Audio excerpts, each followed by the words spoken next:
Good evening. Good evening. Sorry for starting the program quite late.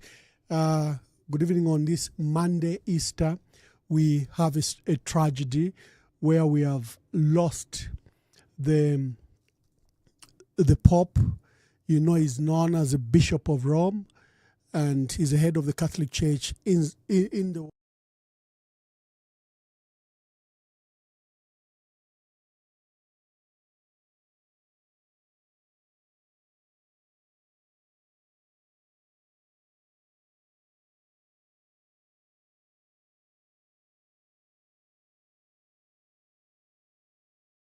the Roman Pontiff, who's also a sovereign pontiff, is the head, of the Vatican and the Church.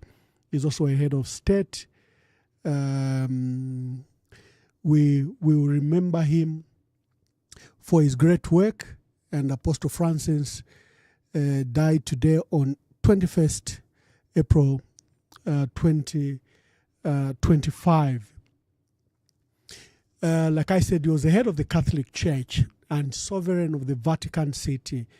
He was appointed from 2013 until today.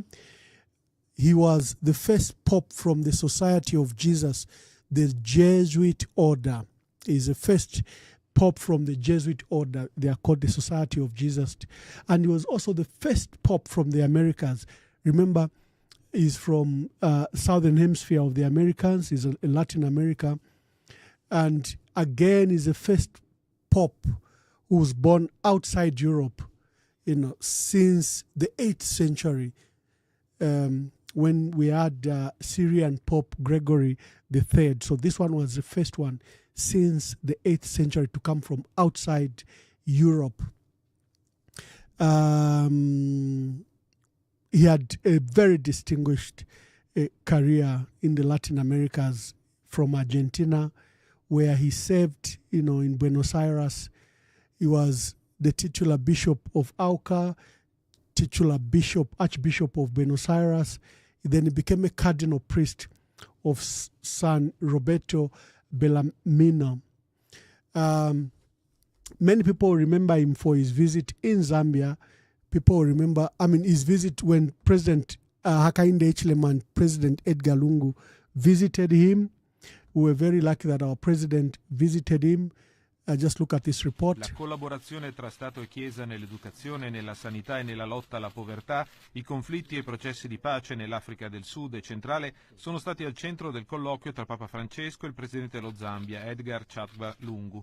Il Papa e il suo ospite hanno parlato del contributo della Chiesa cattolica allo sviluppo del Paese attraverso le sue istituzioni di carattere educativo, sociale e sanitario e della collaborazione nella lotta alla povertà e alle disuguaglianze sociali e nella promozione di una pacifica convivenza sociale e religiosa attraverso la cultura del dialogo e dell'incontro.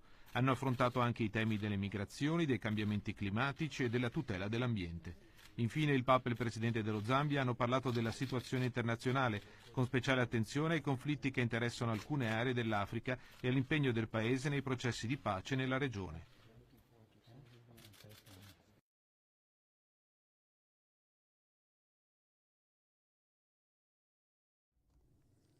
I think those are our deepest condolences to the Catholic Church in the world, and especially to our dear Catholic in Zambia. And we remember that President Edgar Lungu visited the Pope. You remember that I criticized the gift. If you saw in the picture, the gift that President Edgar Lungu gave was a copper gift bearing the big five of our wildlife, the lion, the elephant, and the other three. President Hichilema took a gift that I criticized, but it was an artwork. The artist defended the purpose of that article. They said it was good. They said that it was good and that it represented art. Somehow it could explain what this one was.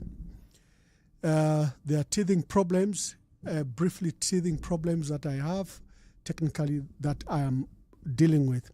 But let's delve into our program. the emperor is naked. The emperor is naked. Why is the emperor naked? This is because State House issued some statement that President Hakainde Hichilema has scored 90% out of all his campaign promises. Well, has he really scored 100% of his campaign promises? This is what we'll be discussing today. But let's first discuss just President Hakainde Hichilema when he came to office, and courtesy of TRT Africa, the Turkish-supported media that is doing very well in Africa. Let's listen to this. Hakainde Hichilema, popularly known by his initials HH, is Zambia's 7th president since August 2021, when he faced off against the then President Edgar Lungu, who was seeking a second term. He ran under the United Party for National Development ticket and got nearly 2.9 million votes against Lungu's 1.9 million. Hichilema's campaign message was simple, that he was the right man by training and experience to spur Zambia's economic growth. It was during the same period that the Zambian kwacha had depreciated significantly against the US dollar.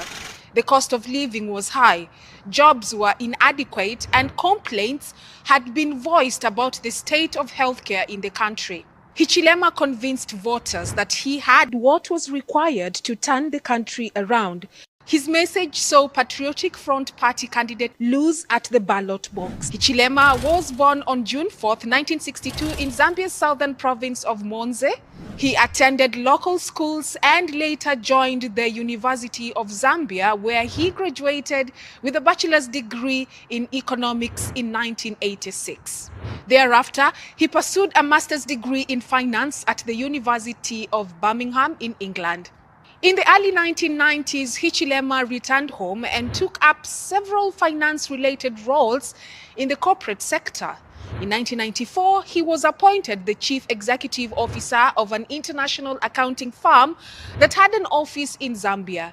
He was 32 years old at the time. 4 years later, he took up the CEO role at a new international accounting firm, serving from 1998 to 2006.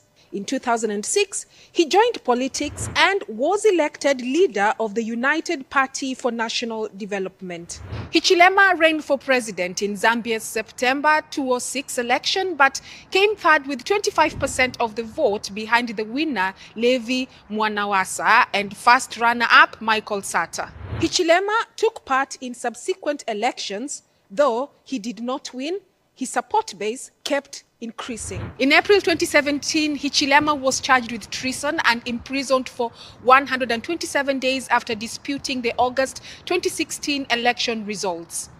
The outcome showed that Lungu got 1.86 million votes to defeat Hichilema, who polled 1.76 million, a difference of 100,000 votes. In August 2017, the prosecution dropped treason charges against Hichilema, prompting his release. Lungu and Hichilema faced off again in the 2021 presidential contest. This time around, Hichilema got the better of Lungu, defeating the incumbent by 1 million votes. Away from politics, Hichilema is a large-scale commercial farmer. He owns the second biggest cattle ranch in Zambia and is one of the biggest suppliers of meat in the country. He is also one of the biggest exporters of beef products and has substantive investments in Zambia's tourism sector. Hichilema has been credited for improving education, hiring more healthcare workers, increasing fund allocation to constituencies, and improving Zambia's diplomatic profile. He has, however, been faulted for cracking down on people opposed to his leadership. In November 2023, former President Lungu's privileges, including house, cars, security, and medical insurance, were withdrawn for allegedly returning to politics. Faced with a crisis, Zambia has made efforts to restructure its public debt. 61-year-old Hichilema is married to 56-year-old Mutinta Hichilema, with whom he has 3 children. Zambia will hold its next presidential election in 2026.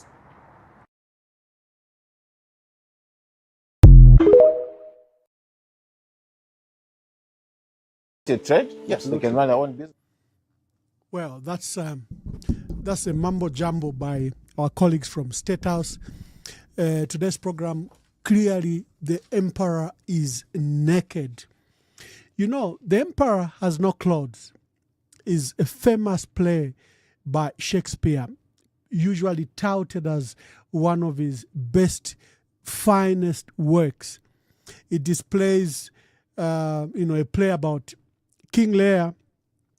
It's an allegory that illustrates a sharp fall from grace of a king who was drunk with ego, who was drunk with pride, who was desperate for praise, who was desperate to control the kingdom. He makes a series of mistakes by listening to two of his eldest but immoral daughters and a set of bad advisors. And these advisors survived only because they praised the king and said what the king needed to hear. And this was for their own personal gain.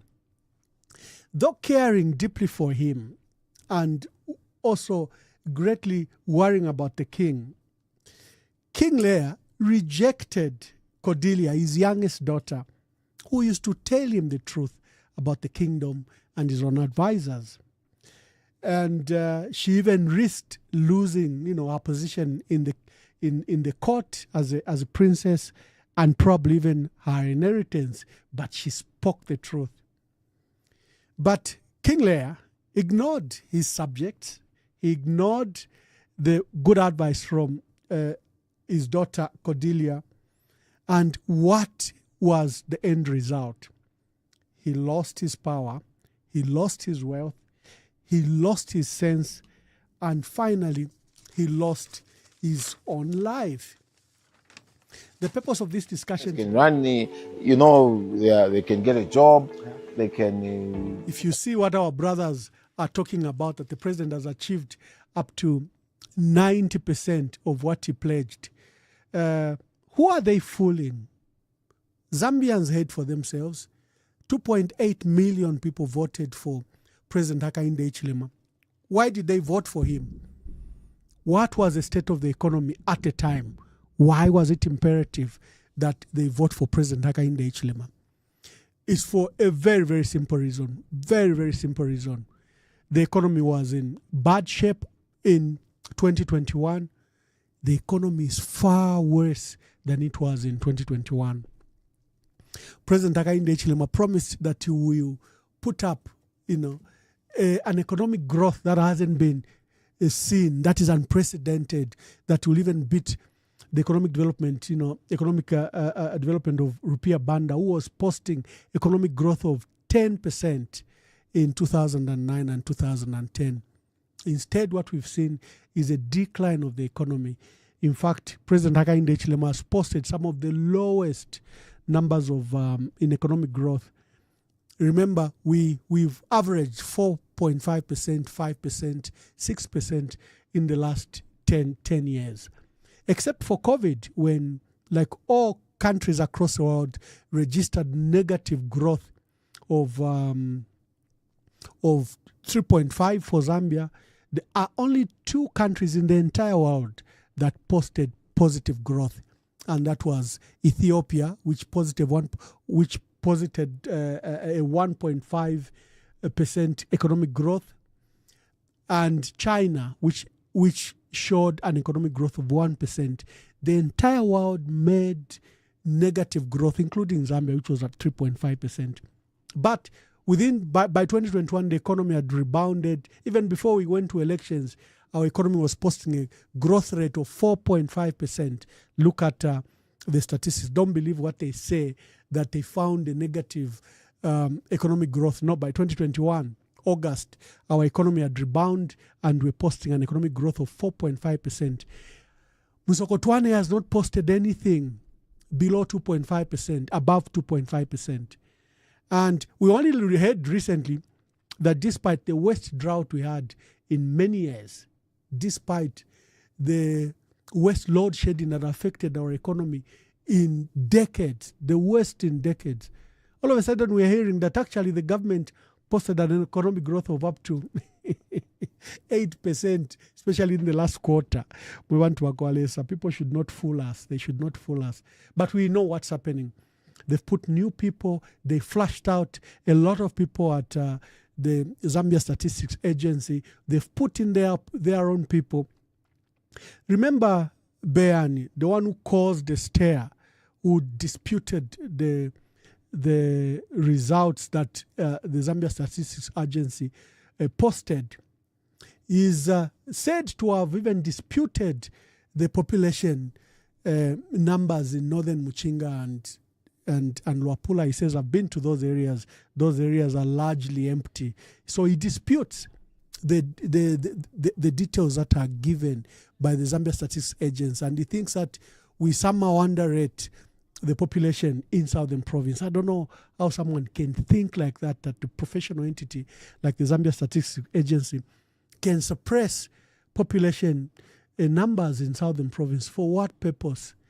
So they've put in new people, and they've now attacked the credibility and integrity of that institution, because we are going to take it with a pinch of salt. And as soon as new people came, we've seen that actually Zambia posted economic growth of up to 8% last year. We want to Wakwalesa. But that's number one broken promise by President Hakainde Hichilema. The state of the economy. He has failed, and he has failed lamentably. He said he will bring the cost of living, and that he will handle this cost of living crisis, that the high cost of living will be brought down. Well, we know this is where his biggest failure is. Because if you look at the price of mealie meal in 2021, it was between 90 kwacha and 120 kwacha. It's now an average of 400 kwacha. If you look at the price of fuel, it was at 17 kwacha. It's now at 35 kwacha, with a huge debt of $850 million, almost $1 billion that we owe. They're trying to say, no, this is an odd bill. The PF left a bill of $450 million, so with interest it has doubled to $850 million. First of all, that would be reckless and careless. Why wouldn't you pay in the last 4 years if you owed $450 million? Why would you let it jump to $850 million? This is just their own debt. The price of foodstuffs, cooking oil, sugar, salt, everything else, price of vegetables, tomato, onions, everything has trebled, doubled, quadrupled. This is Hichilema's biggest failure. Mwale muna wale imya tu Pamela wa president at he's going to reduce. There will be no Pamelas. The Pamelas are even thinner than they were before, because our people can't afford the cooking up. Are even far thinner, those to my Pamelas. Then electricity, other than the worst load shedding we've ever had. Remember, we have videos of the president promising that there'll be no load shedding when he comes, and he says it was poor leadership, that if Dubai, which is a total desert, can have power. What about Zambia that has hydropower stations and has plenty of sunshine? He said there'll be no load shedding. It was a matter of poor leadership. We've experienced the worst load shedding in decades. Worst load shedding has affected our businesses. SMEs have closed. Their interventions were very slow, very late. Like, for example, the purchase of those huge standby power stations that they had bought. First of all, the cost of diesel is very, very high. So it's been very, very difficult for whoever is running them, whether it's ZESCO or not, to run those standby generators. The price of electricity for our people, quite difficult. Quite difficult. Our people cannot afford this electricity, even when it's not available. When it comes, our people are spending a lot. The cost of living moved from 7,500 kwacha in 2021. Is now sitting at 11,300 kwacha for a family of 6 residing in Lusaka. It marginally differs elsewhere, but essentially that's the price of our cost of living crisis. Far worse, we are saying it's actually the last in the last 30 years, this is the worst cost of living crisis that we are facing as a people. President Hakainde Hichilema promised that he will tackle the foreign debt, that he will restructure the debt, and that he will put a moratorium. And for local debt, he says that's people's money. That's what drives your economy. I'm going to ensure that that is paid, that the domestic debt is clear, that our people have money, they are not bankrupted. What has happened? Well, President Hakainde Hichilema has jumped the debt. The foreign debt has jumped from $11.9 billion. It's now sitting at $15.4 billion.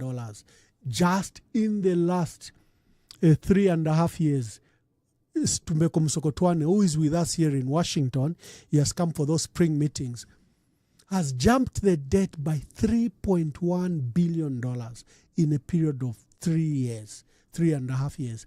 Remember, the PF found a debt that Msokotwane had left of $3.8 billion in 2011. They found a debt of $3.8 billion. You can backtrack. Ngande Magande left a debt of $500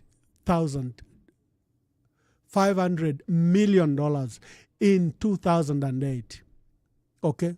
Only $500 million. We had the debt of $7.5 billion. The debt was written off. What remained was a marginal debt of $500 million, which was owed, which we couldn't cancel because it was privately owned or not properly structured. Some of the debt, that constituted the $500 million, included countries that had just fallen over, like in the Soviet Union. Czechoslovakia became 6-7 countries. So we had a debt to Czechoslovakia. So who do you pay? Because that country became 5. You had other countries. Ukraine was a new country. Russia became smaller. So there were those debts that they were marginal, $500 million. Msokotwane accumulated the debt. Between 2008 and 2011, he accumulated the debt of $3.1 billion.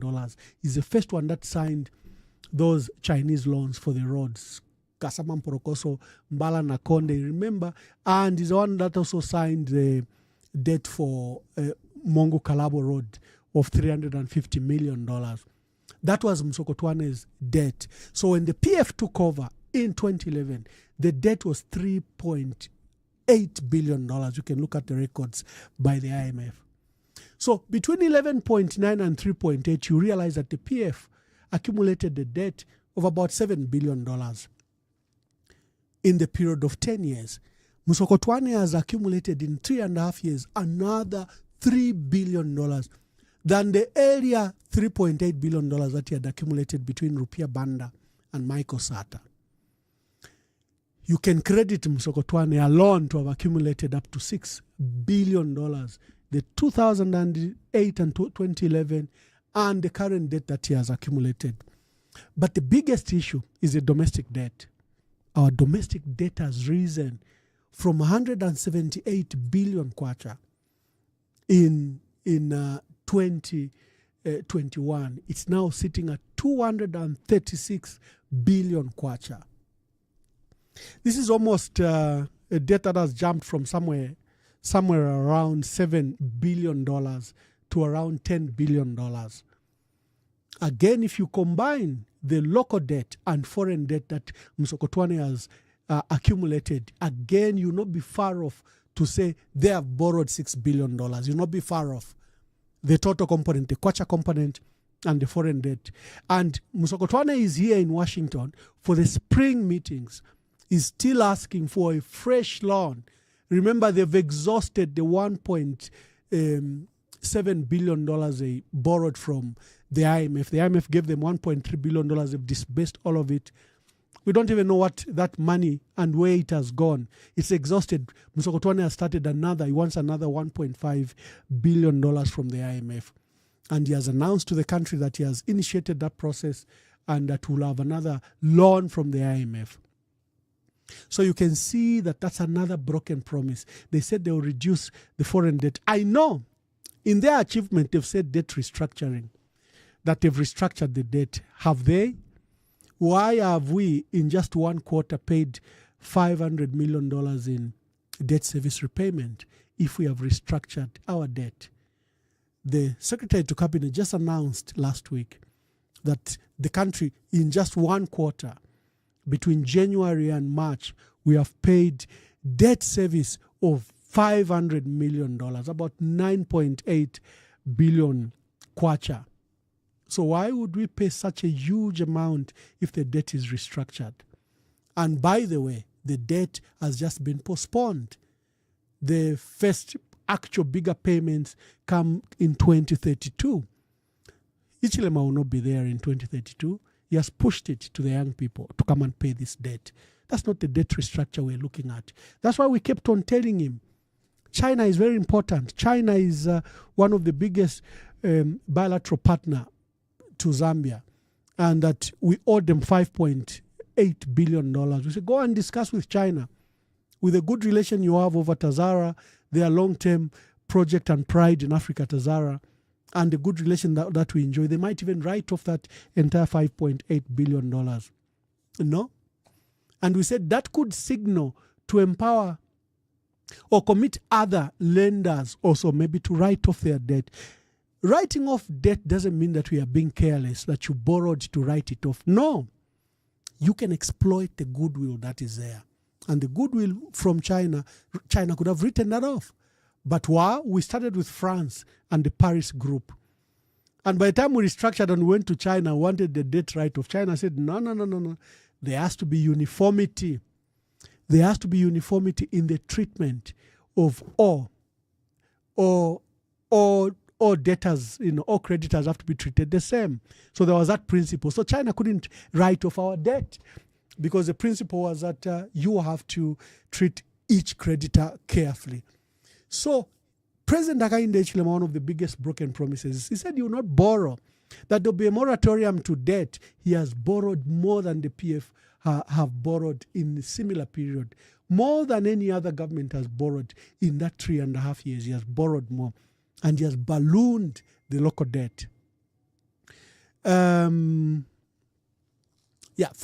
those that are watching us, and sometimes in Zambia, you have trouble with Facebook. If you see that Facebook is having difficulties, you can go to our YouTube, Emmanuel Mwamba YouTube, you'll find the link and you can watch us on YouTube. You can just search Emmanuel Mwamba, but I'll throw the link there. So Jito Kayumba, says the president, and that Lungu, who's special assistant for policy, says the president has achieved up to 90% of his campaign promises. Look at the litany of broken promises that I'm listing. The president has not paid and cleared the local debt. In fact, he has scandalized the local debt. He says these people are supplying air. He called for an audit. The Auditor General did an audit, thorough job. He rejected it. He says, Valebepa, these are PF. This Auditor General is from PF. So he's just trying to clear his friends. Our contractors, our suppliers of goods and services to government were not paid because President Hichilema accused them of supplying air. For those that did feeder roads, he said, no, there were no feeder roads that were done. Yet certificate of works were issued. Works were confirmed. He said, no, I'm not going to pay. Okay. You, the Auditor General, you are PF. We are going to get a credible entity. So they hired, from the fraternity where the president comes from, they hired Pricewaterhouse, Grant Thornton, Ernst & Young, and 6 international auditors to audit everything from the army, from the intelligence, and from RDA, from Works and Supply, from Ministry of Health, from Ministry of Education. Wherever works were being done, wherever contracts, things were supplied, they came with a clean bill of health. They gave the president these 6 major auditors. Mr. President, these people supplied. We've seen the goods, we've seen the works, we've verified the documents. 236 billion kwacha. That's almost a $10 billion of money owed to our people. They have not paid it. In fact, many economists were saying if there is a debt that President Hakainde Hichilema should have focused was a local debt. Because when you pay our people, economy immediately responds because that money goes back in the economy. Sites are reopened, workers are paid, and the money trickles across the country. If you pay that supplier, Mpulungu haba becomes busy. Haba leshtisha kuli wa Zambia Army, wa Zambia ZNS, na wa Zambia Police. They now use that money and they go back to Chiengi, to Mpulungu, and to Sriavonga. When you pay suppliers and contractors, the money trickles down. But Musokotwane has refused to pay that local debt. They criminalized it despite the various audits that were done. They've refused to pay that. And our people have gone bankrupt because they owe banks, they owe workers, some mortgage, they owe insurance firms. Some to get those bonds to guarantee the works, they went to banks, they went to insurance firms to get those guarantees. And most of them are in peril, financial ruin that this government has put on. And this government has been quick. For example, we owed Mamba Collieries, run by an Indian firm from Singapore. I've always said that debt is literally criminal because the rates are so high. Mamba Collieries is selling power to ZESCO at a higher price, and ZESCO can only sell it to you at very less. So ZESCO is always in a bind, always in debt. We owed that Mamba Collieries $500 million. President Hakainde Hichilema ordered that it be cleared quickly. For what reason? Not our local contractors. So $500 million was paid to Mamba Collieries. Remember the rate, the tariff is terrible. ZESCO buys that power from Mamba Collieries, that 300 megawatts, at a very high price.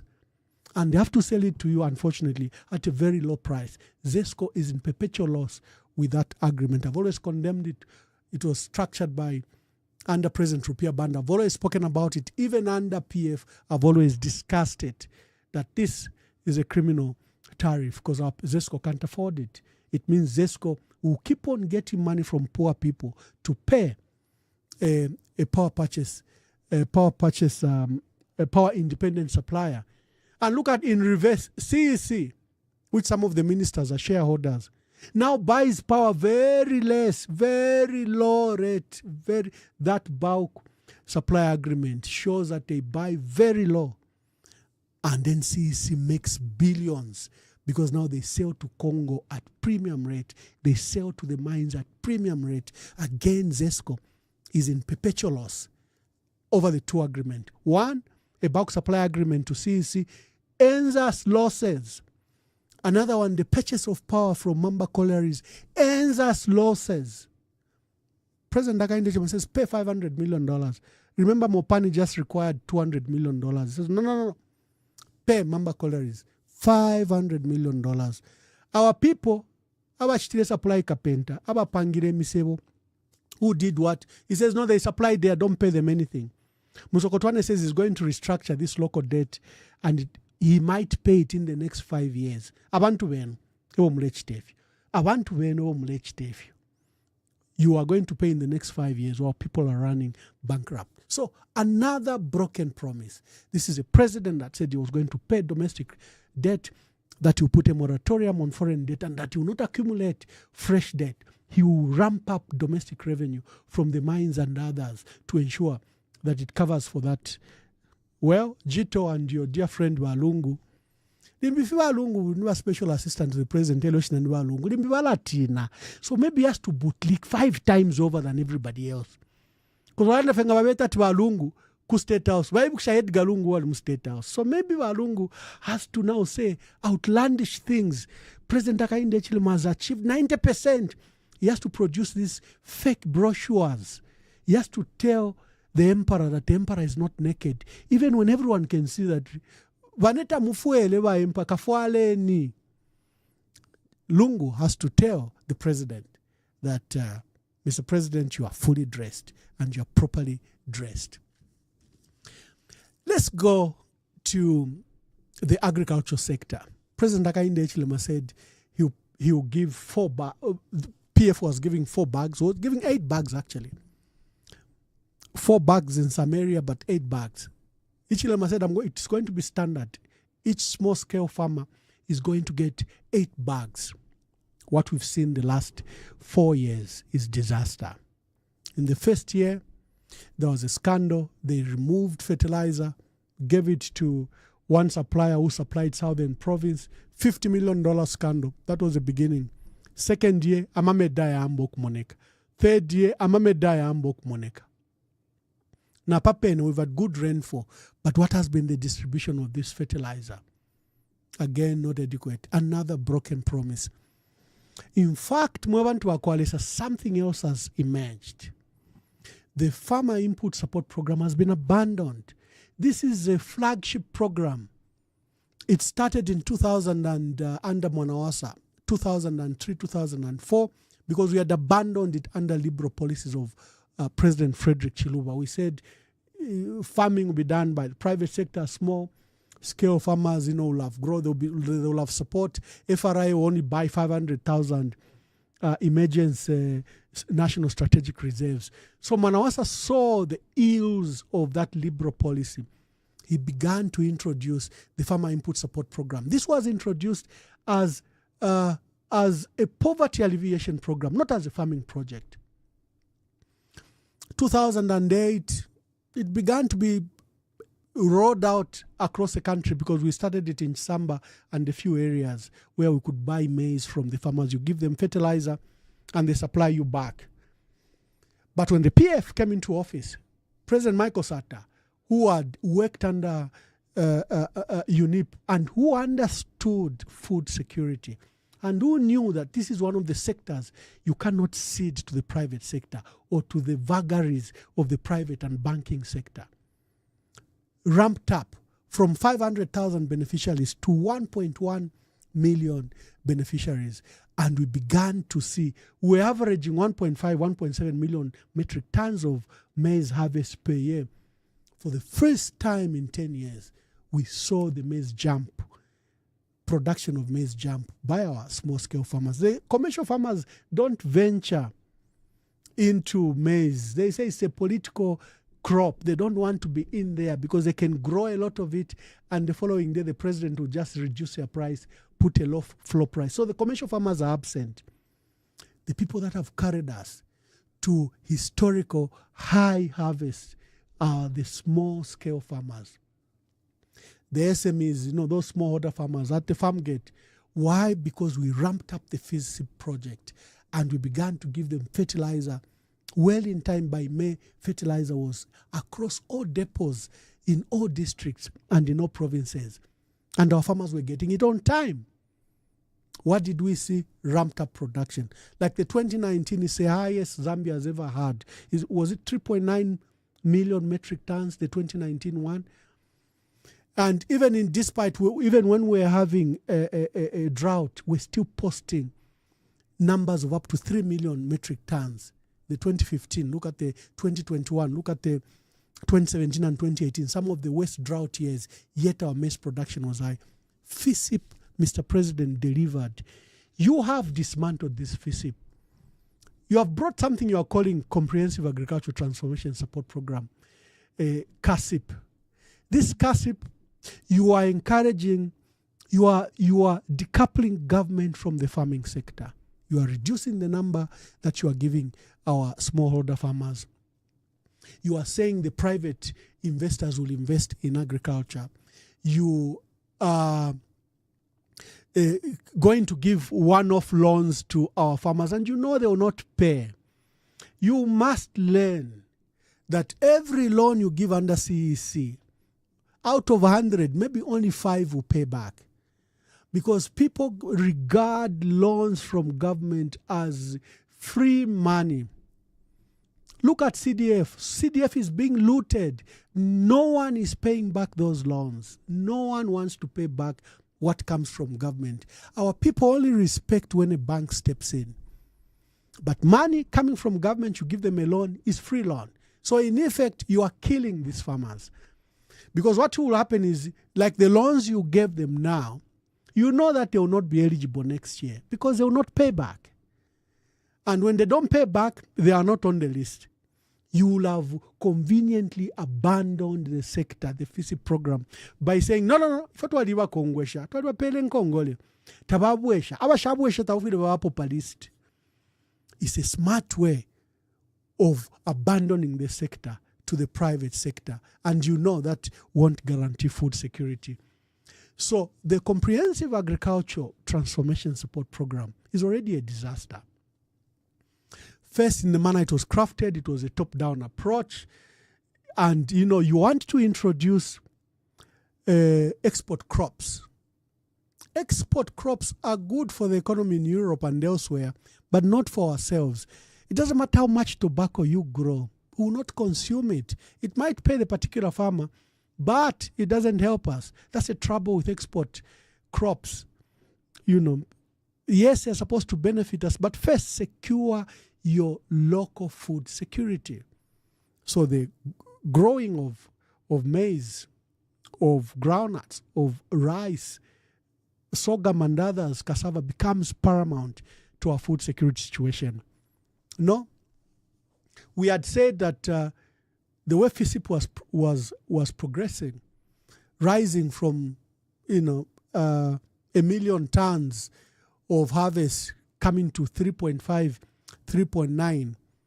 Why don't we plan for the 400 million people around us, around SADC? Why are we planning for a few people that are in Zambia, 20 million people? Why don't we plan for the 400 million people around us? And FISIP is a model that has shown everyone, except the IMF and the World Bank, they don't like it. Why? It gives you food security. You are less dependent. Remember the sectors that these entities are interested in. Number one, your education, your health, and your agricultural sector. They invade that space. When you control those three spaces, you've controlled the country. Here we are. ARVs for our people have seen are disappearing. People are being rationed. Why? Because the US had pulled out. And we can see the effects immediately. No one stepping in the gap. We've allowed our education sector to be supported. And I come back after this call. Some pleasure, Jito. Let's make it happen. Be well.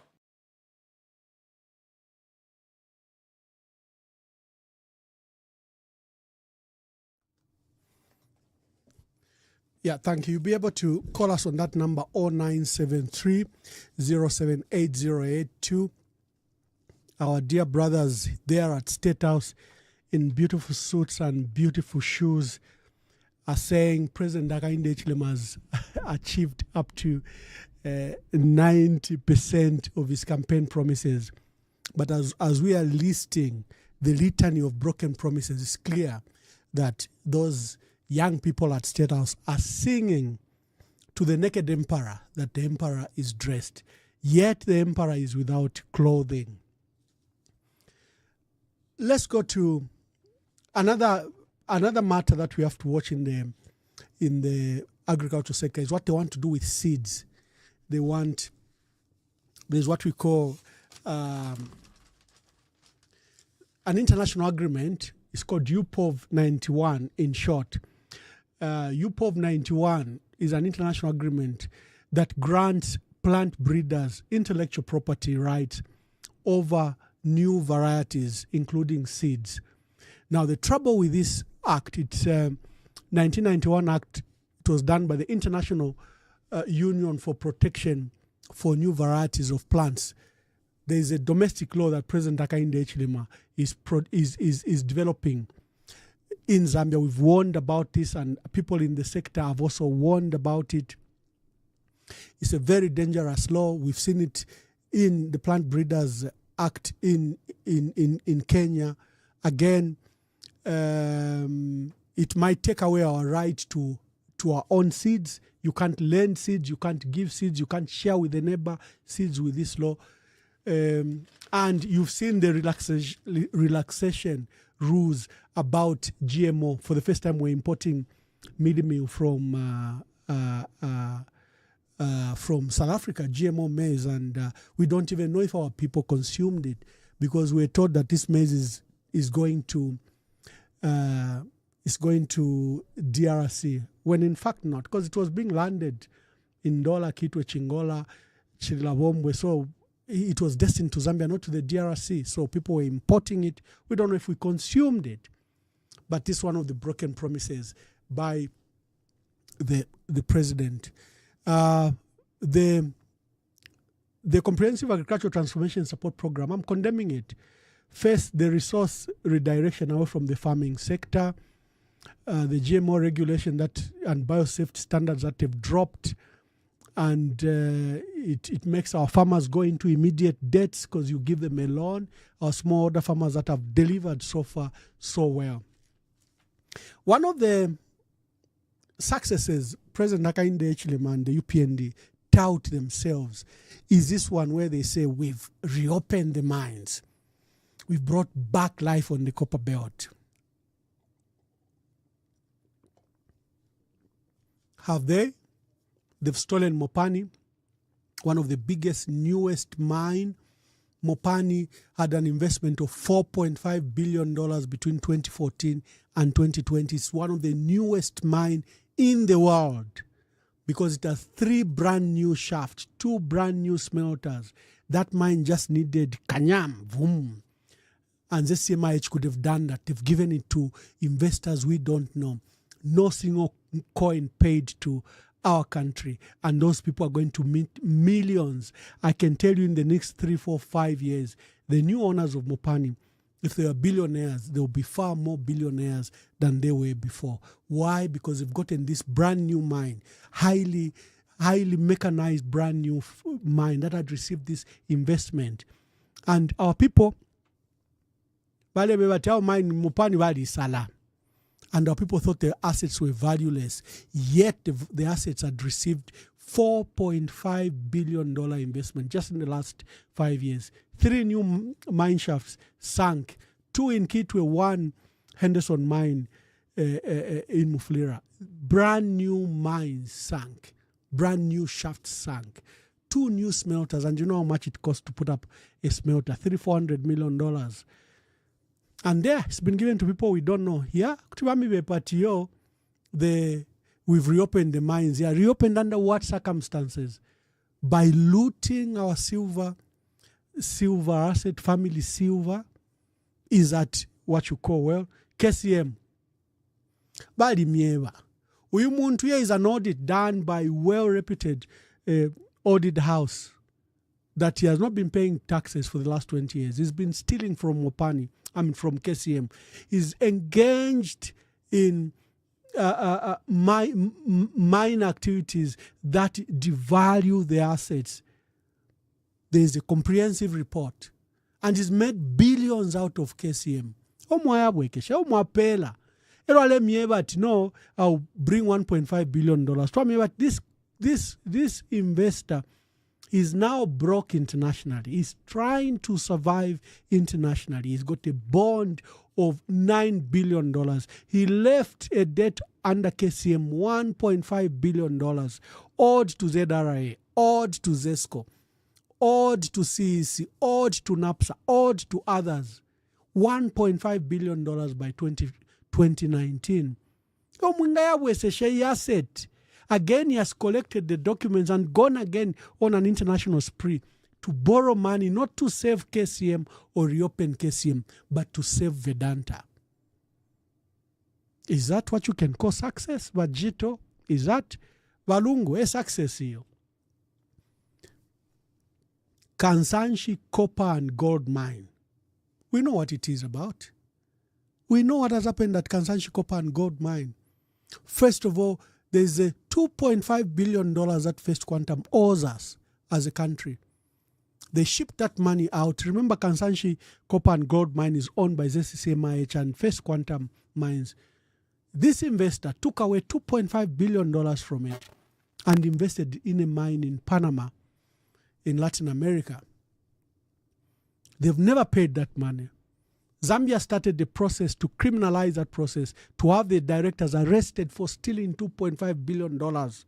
We also started the process in the High Court to recover it from the assets of First Quantum Mines. We also started because the agreement, mining development agreement, says you have to discuss these issues in London.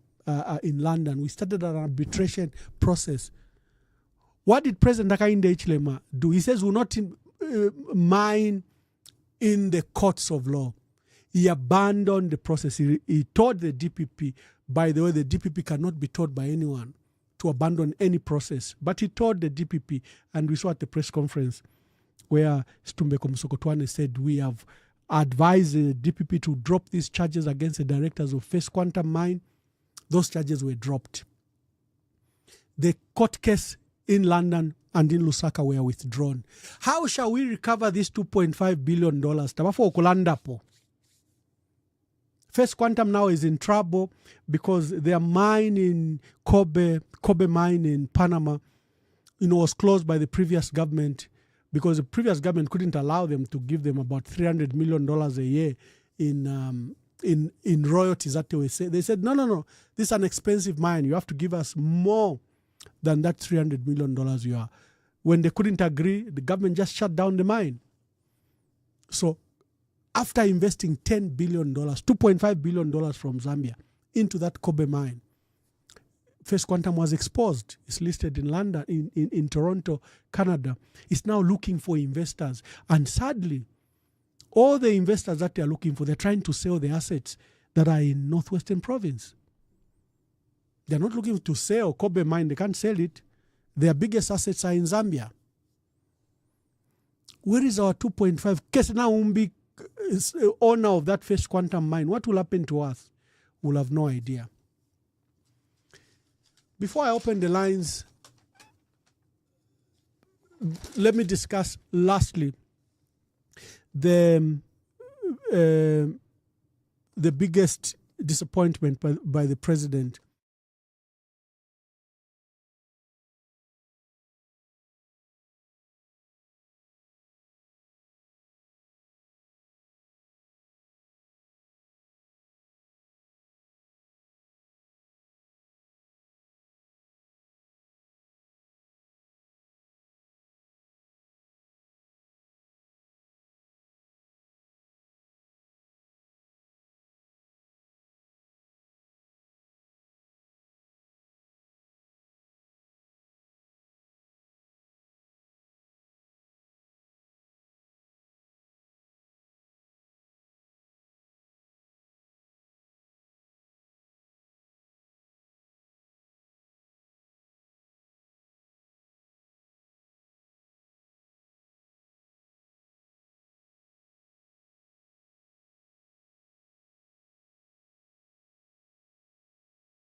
They've introduced what they are calling critical and critical information.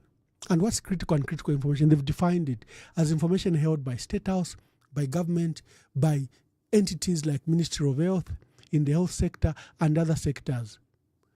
What this means is that if you breach this information, you publish it, you have access to it, you are found in possession with this critical information, you'll be liable to go to jail for up to 25 years. Njeweni kumwabantu wakwalesa. So my elections here next year. Abe no information by ECZ. So jetuka kwata PVT. Tabakalanda any critical information, you cannot have it.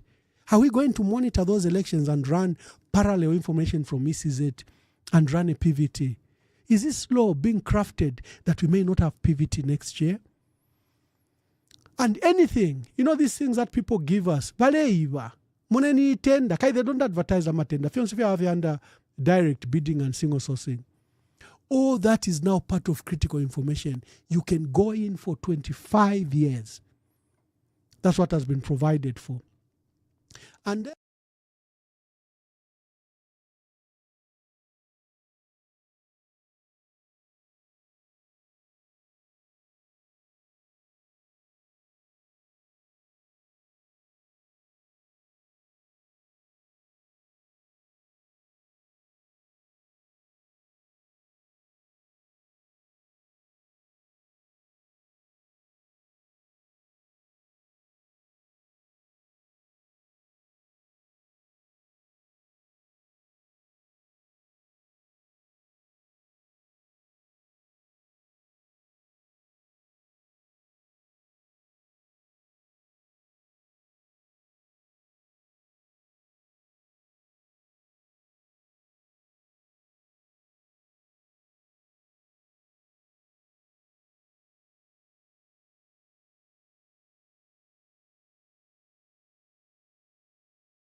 United Nations Special Rapporteur on Freedom of Expression and Opinion, Irene Khan, has concluded her visit to Zambia with a courtesy call on President Hichilema at State House. Ms. Khan came to Zambia at the invitation of government to assess human rights in relation to freedom of expression and opinion.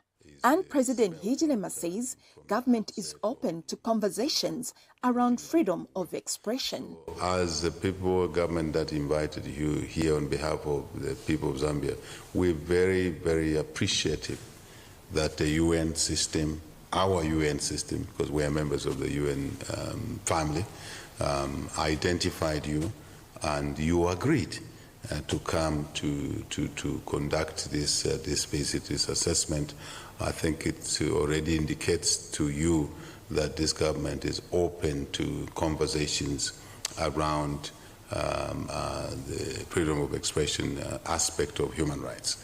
And we want to regret the fact that there was no such visitation for many years in our country, which I think would have been very useful if there was a visitation like yours, say, 4 years ago. President Hichilema says his administration is ready to work with the UN to improve human rights in the country. And I think our duty is to make amends, to improve the situation with the understanding that the rights of this nature are fundamental.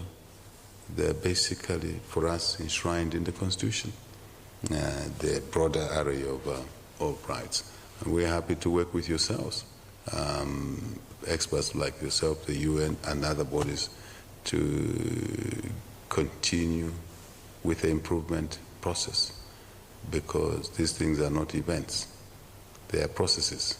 Ms. Khan thanked government for its willingness to cooperate with the UN and for facilitating access to a wide spectrum of stakeholders. There has been a significant political transition with the victory of the United Party for National Development and an end to a decade long rule in which was marked with grave human rights violations. So I appreciate the change that has taken place and the change on the basis of which your government came to power. Ms. Khan, an independent expert appointed by UN member states, arrived in the country on 19th January for her country visit. She is the first UN rapporteur to visit the country in about 8 years. Sharon Siame, ZNBC News, Lusaka. Yeah, the failures have been everywhere.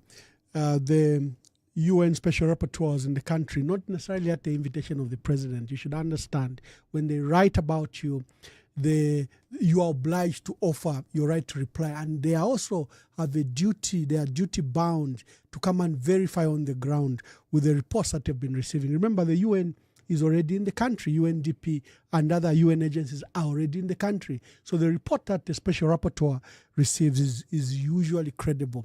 But for our own works and for our own independence, she has to come down to come and verify. And you have a right to reply. So you don't get credit. As usual, the president was there trying to say, for the first time, we wish that special rapporteur should have come to the country more often than now. We want to acquiesce. Okay, so the litany of failures by the president are so many. In foreign relations, look, he has taken more international trips. He said he would not undertake trips until the economy improves. The economy is far worse than it was in 2021. And he has taken more trips than any predecessor. So far, we are counting over 70 international trips, most of them not profitable. In fact, when we wanted him to travel to important ones, like SADC in Harare, he stayed away. Like SADC in Namibia, he stayed away.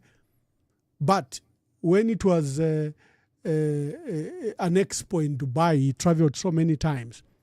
So you can call 0973-078082. You also can send a voice note. The number is scrolling on my pictures down there. Send a voice note, we can play it. Sometimes people have difficulties in getting through because there's a queue. If there is a queue, just send a voice note and I'll play it. So let's hear from you about Hichilema's 90% achievements. For me, it's 90% failure. Jito and Mr. Lungu are saying it's 90% success. What's your view? We've experienced the worst blackouts in our country, the worst power cuts, the worst load shedding in our country. The last we've seen, I think, since 1964. Price of fuel is from 17 kwacha is at 34 kwacha. Everything else, when you look at it, there's even a debt of $850 million for fuel there. Our foreign exchange rate, remember I used to mock President Lungu, President Lungu is not an economist. Although the president himself is not an economist, because if you look at his qualifications, I think he did some other subjects. He could have had a minor maybe in economics, but he's not an economist. But he prides himself as an economist anyway. He's passed that narrative to everyone. If you go to UNZA, you look at when he graduated in 1986, see what he studied. You see, we have the first voice note. I hope people can listen. From Lusaka, Zambia.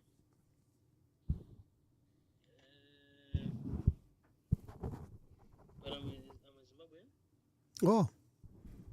Yeah, so according to those two huge gentlemen who were bluntly lied to the public about the 90%. In fact, 90% is correct or failure. They have failed 90% bluntly. Just look at number one, high cost of living. High cost of living. We are buying bread at 25 kwacha. Bag of milling we are buying at 4 something, 5 something. 3, that's the cheapest. That's what they call 90% delivered, which is blunted wrong. Number 2, delay job creation. You do not create job in the government sector. You cushion the private sector, informal sector, so that informal sector can help and cushion the government. So in the delay job creation, nothing has been done in the creation of jobs in Zambia. Farmer input support program. This has been done selectively. In fact, nothing. This farmer support input program, it is also a blunted lie. Also, perceived nepotism and cadre replacement. These people, they are campaigning.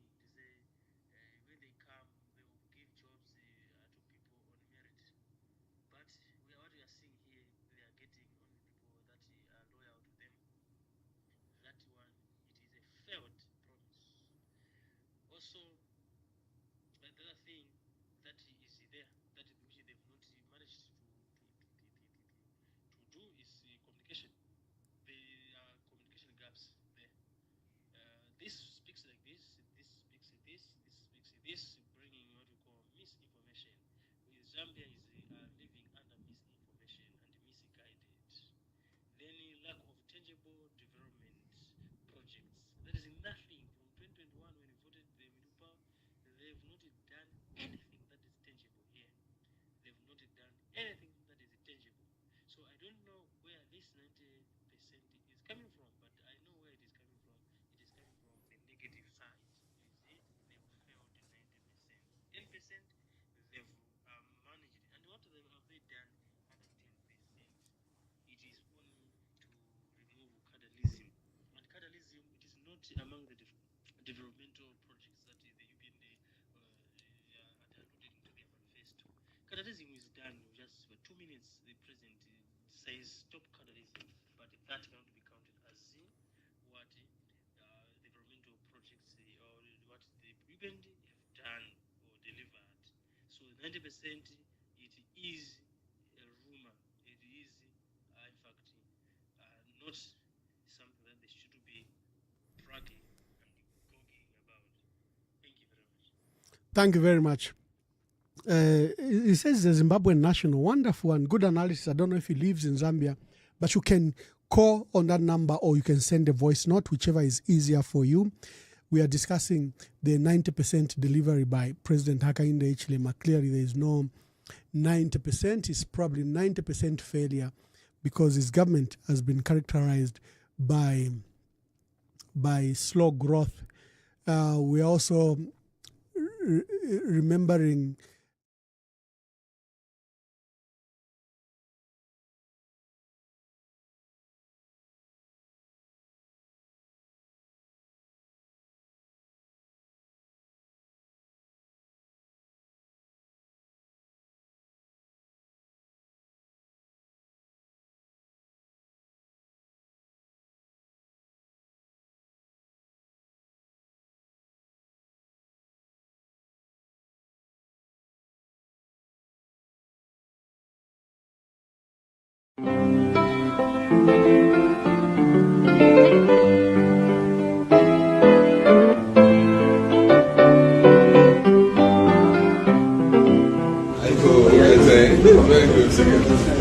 very good. Very good. Thank you. How are you? Oh, good. Oh, you can do this. How are you? Mr. President, this young here. How are you?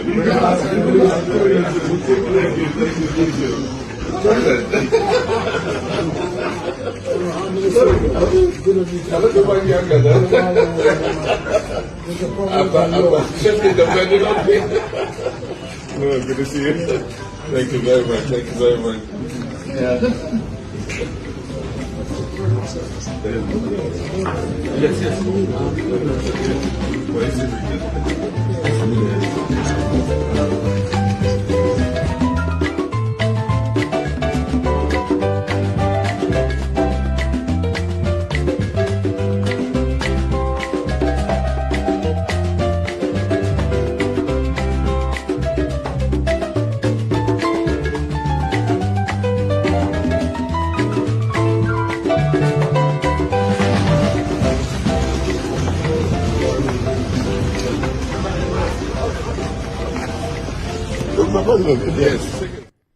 So kudos to Ghana for that wonderful gesture. You can call in 0973-078082 or you can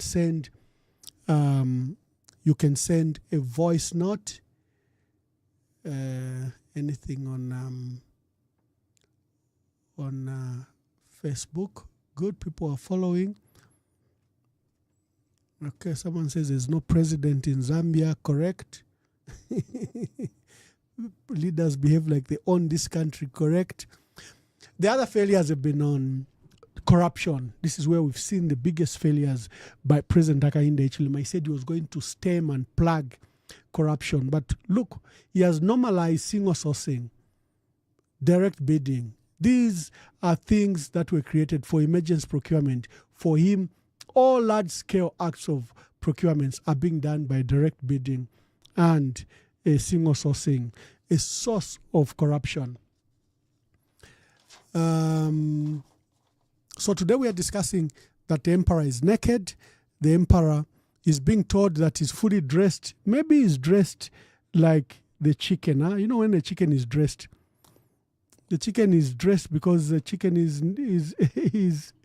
actually naked when it is dressed. Maybe the president is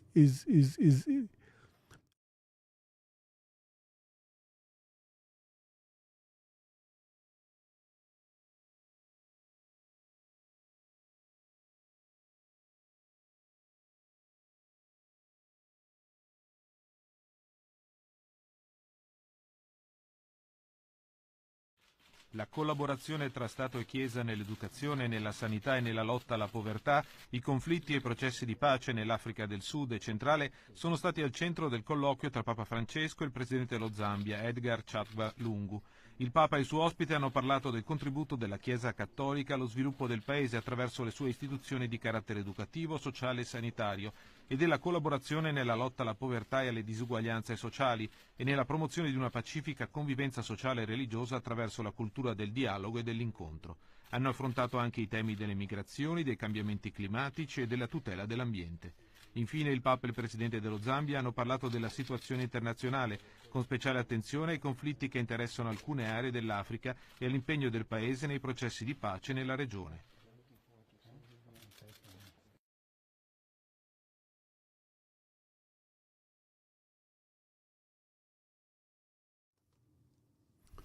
Another voice note has come. It's like voice notes are working better than phone calls.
Mr. Lungu, how are you? I'm well, Jito. Hi, how are you? Fantastic. Yeah, you look good. Well, so do you. You're learning.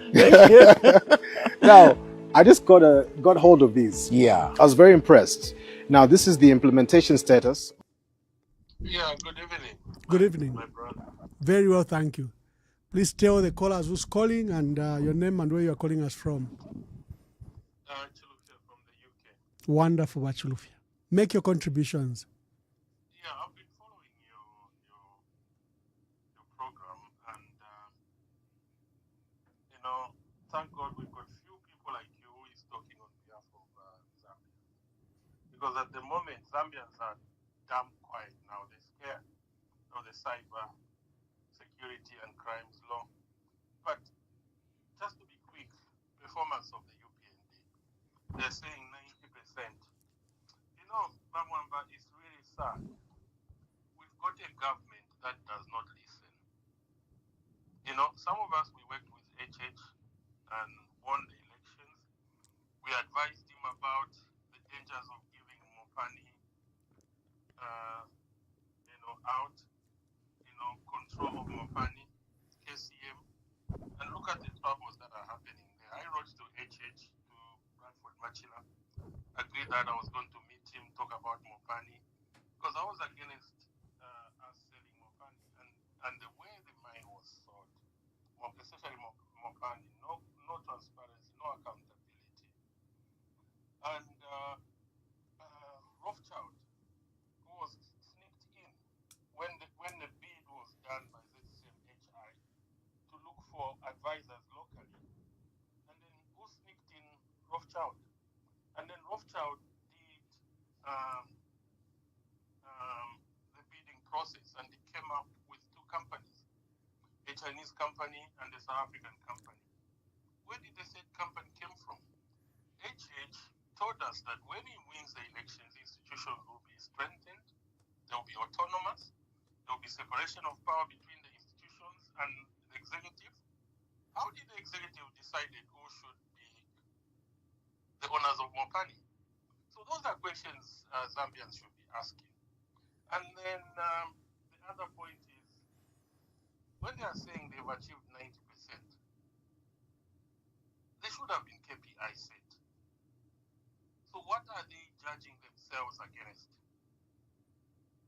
So that's one question. They should tell us this is their KPI and this is what they've done. And we've got a problem. When you look at just Mr. Lungu himself, these are people who don't listen because it's people who judge you. Your masters. Yeah. You know, who decides that an employee is performing very well? Is the manager, the boss, the master. We are the master. If we decided that this government has performed, because looking at the indicators, you know, inflation is very high, the kwacha very unstable, cost of living the highest, cost of fuel the highest. So where have they achieved that 90%? But the problem is we've got a government that does not want to listen. They think they are clever. I was talking to one of the government officials. I don't want to mention his name. We were discussing on WhatsApp the other day. I was telling him that the problem with you guys is you don't understand that running a nation is not just like running a cantemba. It's a collaboration and a collective responsibility of all stakeholders involved, which includes the civil society, the church, law association, the local government, the community, parliament, and the people themselves. The Mopani deal was a sale. You're supposed to go through parliament for scrutiny or approval. Did it go? I rest my case, Mama. Thank you very much, and thank you for usual calling you people in the diaspora or it to our people to speak and talk, because you're probably outside, you know, this stranglehold that is on the country. There's this big sense of fear that is occurring in our country. It's important that you speak, and you speak on behalf of our people.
The UPND New Dawn government's key. This is great news. I mean,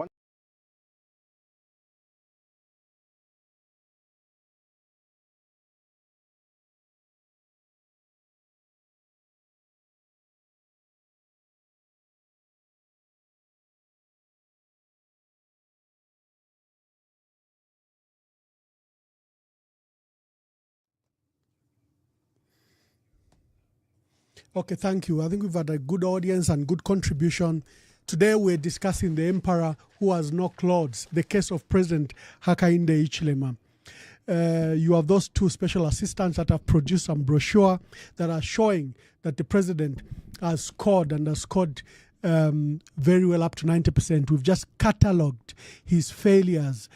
First, he has broken promises. Everything he promised, from cooking oil, milling meal, sugar, fuel, everything. They need to repair the economy. They need to restructure debt. He will tell you CDF, he will tell you free education, he will tell you that he has brought peace. Again, when you look at those so-called successes, they actually are not successes. The emperor has no clothes. Remember, it's done after the famous play by Shakespeare, which is regarded as probably one of the best, when he described a fictitious king called King Lear. It's an allegory that illustrates a sharp fall from grace of a king who is drunk with power, drunk with ego, who's desperate for praises, and who's desperate to control. As you have seen, President Hakainde Hichilema is determined to control our country. He makes a series of mistakes by listening to two of his eldest but immoral daughters and to a set of bad advisors who exist only to praise him for their own personal survival and personal gain. Though caring for him greatly and always wanting the best for the king, King Lear rejected Cordelia, his youngest daughter, who was telling him the truth and who risked even her own inheritance just to tell the president the truth, the king the truth. He also proceeded to ignore his subject. He said, of all the powers, what happened? He lost his power, he lost his wealth, he lost his sanity, he lost his daughter Cordelia, and he lost his life. Mr. President, there's an opportunity for you to listen to the people. Don't listen to those praise singers. Today, I'm very sad. One of my sparring partners on social media is a gentleman called George N. Mutonga. He's a financial expert and he's a financial investor. He lives here in the United States. He's always on my page.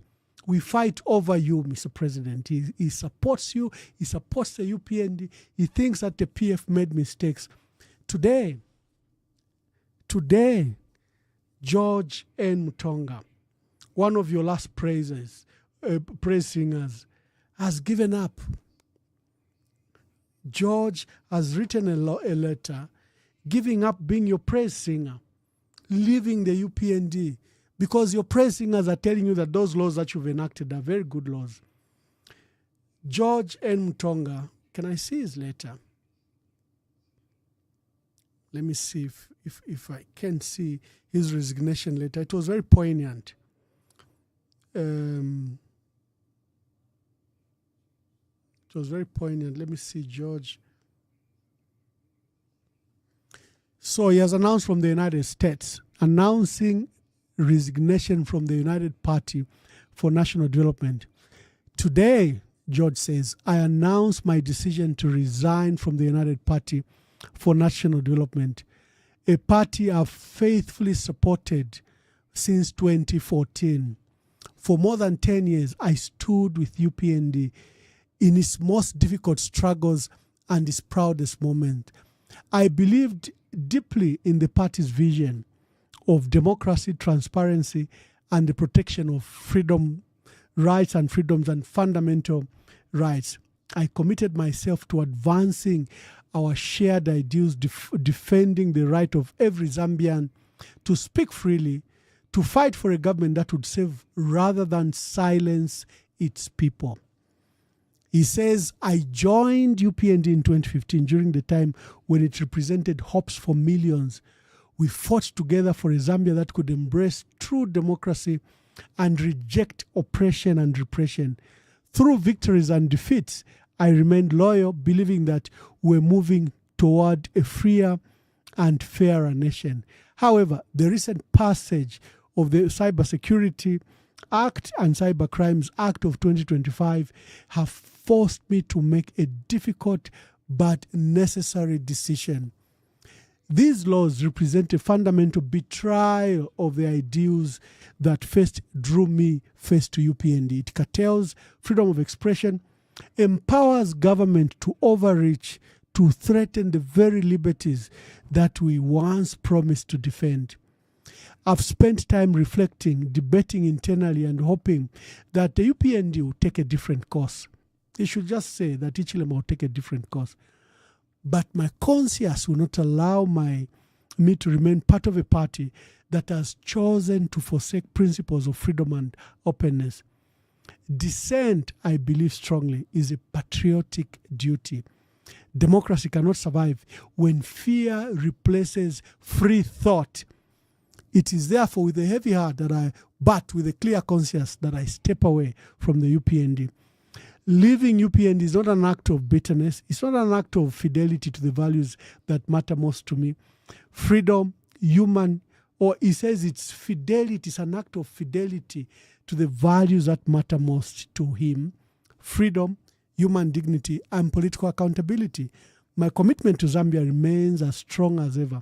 I'll continue to fight the rights of every citizen to speak for democracy and to hold those in power to account regardless of a party. This is not the end of my journey in politics. It's a reaffirmation of my greater mission to always stand on the side of freedom and liberty. George N. Mutonga, USA. Now, for those that visit my page, they'll see that George N. Mutonga is a regular contributor, always attempting to rebut, always defending President Hakainde Hichilema and the UPND. Every time we exposed all these excesses, for George, it had to take the new laws, the Cyber Crimes and Cybersecurity Act, to break the camel's back. George, welcome to the club. You're not the only one disappointed with President Hakainde Hichilema. He has a litany of broken promises.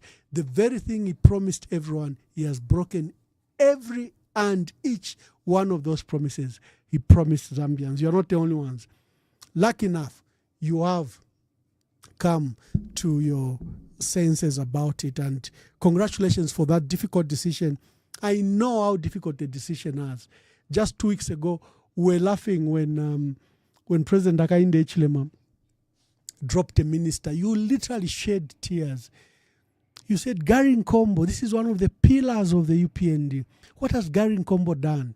What about Sylvia Masebo, who's accused of the $100 million corruption? What about these other ministers? What has Gary Nkombo done? Why have you dropped him? You were crying and I picked your video and I mocked you. I said, look, this is a country of selective justice. This president doesn't fight justice, doesn't fight crime. He fights people. Because if you were fighting crime, he will fight all the criminals. And I put your story crying about the dismissal of Gary Nkombo on my page. And it trended so much. Some mocked you, some laughed at you, some commiserated with you, some felt as disappointed as you were. So George N. Mutonga, welcome to the club. Let's fight for our country. Let's not fight for parties. Let's fight for our country. To all our dear listeners and dear... someone says, please read this before you go. Okay, let's see what it is that you want me to read. You are saying, here is the successes by the UPND. The economy is on its knees. They are forcing people into exile. Well, they've repealed the laws that they promised to repeal. They've strengthened the laws they promised to repeal, such as the Cybersecurity Public Order Act and other laws. There's selective injustice. They are giving away our national resources. They are forcing the enhanced and toughened cybersecurity laws despite its rejection by all stakeholders. They are dangerously swinging from one extreme to the other without blinking. The list is endless. Congratulations, the UPND and to President Hichilema for your 90% success in quotation marks. God bless our country. God bless you. I wish I had the Catholic song to play, in commemoration of the passing of the Pope, but I don't seem to have any. Let me see what I can leave you with as we close the program. Let me just look for some material that we may have. Okay. We may just have to close because I can't see. Let's see. Okay.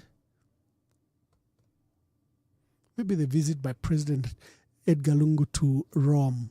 God bless you. La collaborazione tra Stato e Chiesa nell'educazione, nella sanità e nella lotta alla povertà, i conflitti e i processi di pace nell'Africa del Sud e centrale sono stati al centro del colloquio tra Papa Francesco e il presidente dello Zambia, Edgar Chagwa Lungu. Il Papa e il suo ospite hanno parlato del contributo della Chiesa cattolica allo sviluppo del Paese attraverso le sue istituzioni di carattere educativo, sociale e sanitario e della collaborazione nella lotta alla povertà e alle disuguaglianze sociali e nella promozione di una pacifica convivenza sociale e religiosa attraverso la cultura del dialogo e dell'incontro. Hanno affrontato anche i temi delle migrazioni, dei cambiamenti climatici e della tutela dell'ambiente. Infine il Papa e il Presidente dello Zambia hanno parlato della situazione internazionale, con speciale attenzione ai conflitti che interessano alcune aree dell'Africa e all'impegno del Paese nei processi di pace nella regione.